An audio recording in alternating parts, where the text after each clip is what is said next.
Hello, welcome to Sarvasa classes. This is Dr. Sarkar over here. Now, in this particular question, number 88, it is with cyclization of the following peptide under mildly basic conditions gives. So, we have to find out the product, and along with that, we have to find out the stereochemistry of the product. Now, as you can see over here, there is an ester group.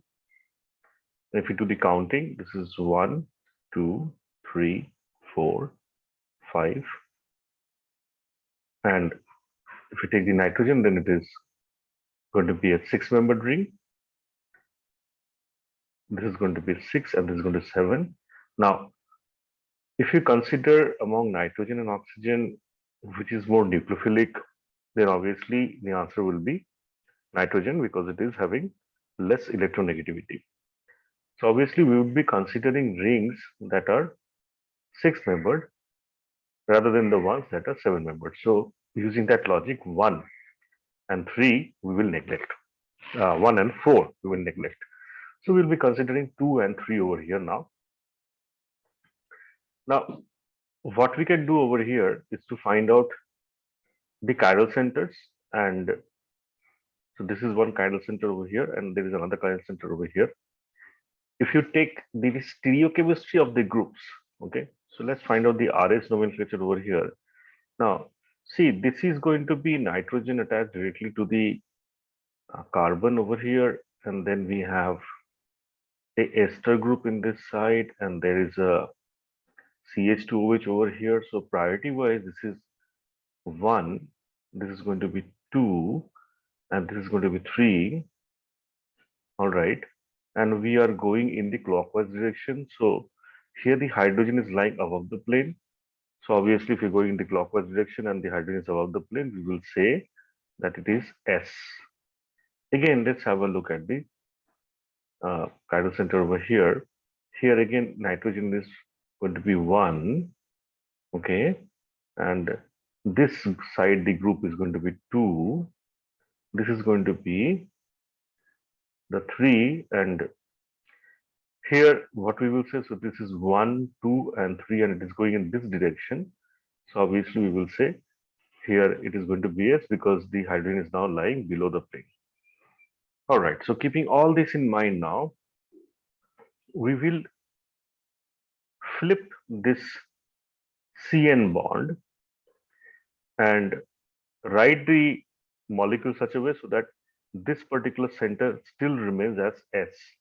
So again, compare, this is 1, this is 2, and this is 3. So you're going in this direction. So again, you're going clockwise, but hydrogen is lying below. So obviously this is going to be S. So it remains the same. Okay, now let's have a look at this side. There is no change. All right. Now we are doing a change over here, right? We are doing a change over here. What we have done to place the nitrogen very near to this particular electrophilic center, we exchange the position of the groups. How do we are doing it? We're doing it in such a way so that this center still remains S. Now you see, this is nitrogen 1, this is 2, and this is 3. So we are going in a clockwise direction. So hydrogen is now above the plane. So obviously this is again S. So all these factors now have been maintained. So just need to do a nucleophilic attack where we do this attack. This bond will open up. So there is a nucleophilic addition. Subsequently, this O minus will come back now. That goes away. And there is a loss of OMe. Now here, from here, we will lose the proton. Okay. And once we do that, we see the position of the OH groups now. They are all below the plate. So comparing this, we will find, okay, I have done one mistake over here. I have not written the, okay, there should be these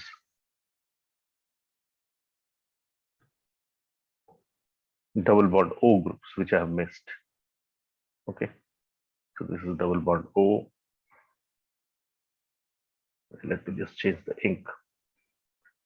This is double bond O over here. There is also a double bond O over here. All right.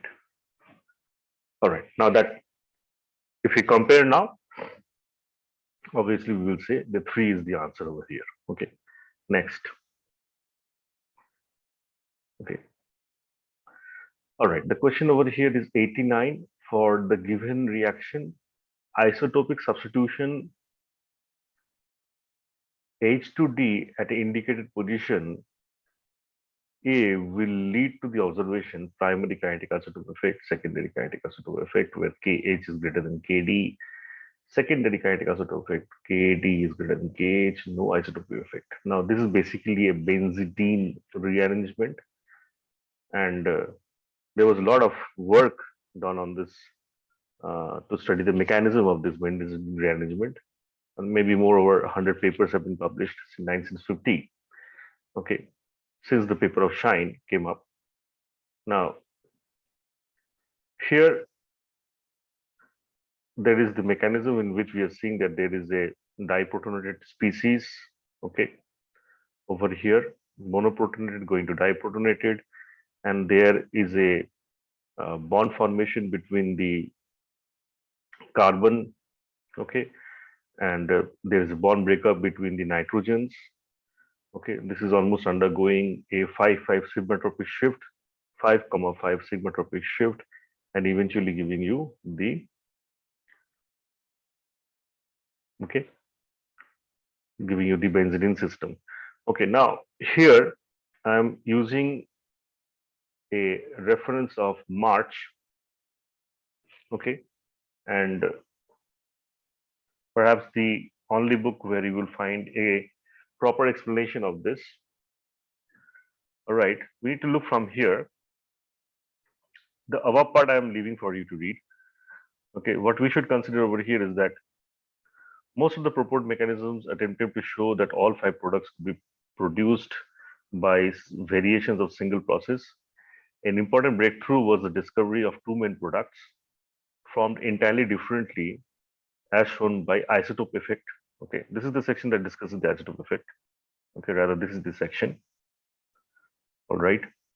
So when the reaction was done with hydroazobenzene labeled with N15 at both nitrogen atoms, the isotope effect was around 1.022 for the formation of the benzidine, but 1.063 for the formation of 2,4 diaminophenyl biphenyl. Okay, that is your semidine. This shows that the NN bond, this is the important part, okay? This shows that the NN bond is broken in the rate determining step in both the steps, but the steps themselves are obviously different. When the reaction was run with hydrazobenzene labeled with carbon 14 at the para position, then there was an isotopic effect of 1.028 for the formation of the benzene, but essentially no kinetic isotope effect. Okay, for the formation of the semidine, obviously. This only means, that is the important part. This only means that the formation of the benzidine, the new CC and the breaking of the NN bond both take place in the rate determining step. Okay, this is the rate determining step. So that is indicating that here this particular compound, again it says 5' sigmatropic rearrangement shown accounts for this. Okay, so that is indicating that the cleavage, okay, that is indicating that the cleavage of H, okay, this breaking and that forming is the rate determining step. That means the cleavage of this OH over here at the para positions, okay, that will not be influenced whether you have a H or a D.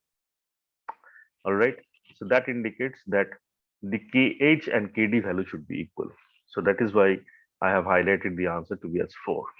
Okay, so that explains this question, and answer will be as 4. Next, the correct order of reactivity of the following olefins towards ozone. Now here the reactivity depends directly on the presence of electron donating groups attached to the alkene. So if we consider which alkene is more electron rich, we see this alkene is joined to a OMe group, which is going to show plus M effect. This is joined to four methyl groups. So there is plus I inductive effect from four methyl groups. Here there is two methyl groups. So this will be much more reactive than this. Okay, so A will be highest in the reactivity, followed by C, then followed by B. D will be least reactive because it is having a keto group, which is going to show a minus M effect. All right. So that if we consider, then our answer will be A, C, B, D. All right. Next. Question number 91 says the major product formed in the following reaction. We have been given a butane substituted at one point with Br and another with the NBU. And we have been given dicyclohexyl brodane, which is bearing only one H. That is to selectively attach only one H to the alkyne. Okay, that is why only this compound or this reagent is used. You can also use a 9-BBN. Okay, the same thing will happen. All right. So if we do the addition now here, a syn type of addition will take place to this particular alkyne following a four member transition state where the H minus addition will take place to the most substituted carbon. The most substituted carbon over here is the one having the butyl group. All right. Now, once that is added, okay, in the next step, it has been given that CD3CO2D. So over here, what happens when you are using a acetic acid type of reagent, which where these H are deuterated, okay, both in the OH part and also in the methyl part, okay.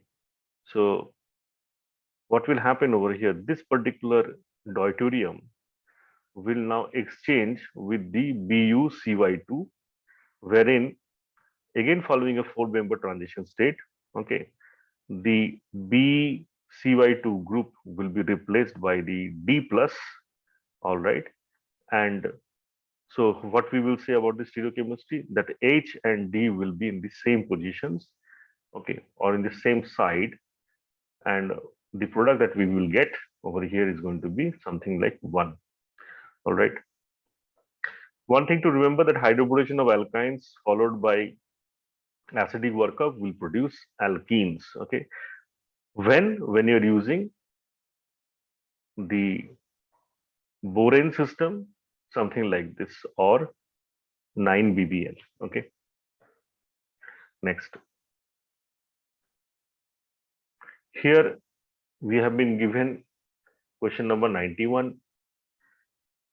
We have to find out the major product formed in the following reaction. So this is basically a derivatized benzene where there is a methyl group and a carboxylic group. Now here this single electron transfer reaction will take place because the reagent is Na in liquid ammonia.